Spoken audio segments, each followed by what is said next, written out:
I work at an environmental nonprofit organization in my city, and we're dedicated to helping our community make more sustainable choices. Recently, we launched a campaign to encourage people to use public transport more, as transportation is one of the biggest contributors to carbon emissions in urban areas. In addition to that, we've started running workshops in local schools where we teach children about the importance of composting and recycling. It's been amazing to see the kids so engaged and eager to make a difference.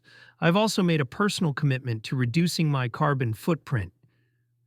Last year, I managed to reduce it by over 30% simply by biking to work instead of driving. And I also avoid using single use plastic whenever I can. It's a small change, but it adds up over time. I run a small cafe in my neighborhood, and sustainability is at the core of everything we do. We've made a conscious effort to reduce our environmental footprint by banning plastic straws and containers and switching to compostable packaging instead. I've also installed a water filter in the cafe to reduce the need for bottled water, and it's been a hit with our customers. In fact, last month we launched a new initiative where we offer a discount to customers who bring their own reusable cups. It's a simple thing, but it's been really effective in cutting down on the number of disposable cups we use. One of our regular customers even told me that we've saved over 500 cups in just 2 months. It's small changes like these that really show how much of an impact we can have when we make eco-friendly choices in our daily lives. I'm a student, and I recently completed a project on deforestation in Southeast Asia. It really opened my eyes to the scale of the problem. Did you know that every year millions of hectares of forests are lost, mostly for agricultural purposes like palm oil and soy plantations?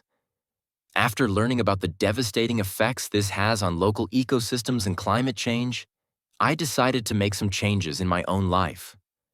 I started cutting back on meat consumption and transitioned to a more plant-based diet. I know it's just a small step, but I believe every little bit counts. In addition, my family and I planted 10 trees in our backyard last year as part of a local community tree planting initiative. It's a small action, but it feels good to be part of the solution. I've also been advocating for sustainable practices in my school, encouraging my friends and family to be more aware of the impact their actions have on the environment. I live near the beach, and unfortunately, the plastic waste problem here is out of control. It's something I feel really passionate about, so I decided to join a local beach cleanup group. Every weekend, we go out and collect anywhere from 15 to 20 bags of trash, and it's mostly plastic, bottles, bags, and other single-use plastics that have been left behind. But it's not just about cleaning up the beach. I've also changed the way I live to reduce my personal waste. I've switched to biodegradable cleaning products, stopped buying bottled water, and even started using a refillable water bottle. I'm also proud to say that my home runs partly on solar energy now, which I feel is one of the best choices I've made in terms of sustainable living. Being part of these efforts has really changed my perspective on how much we can all do if we work together.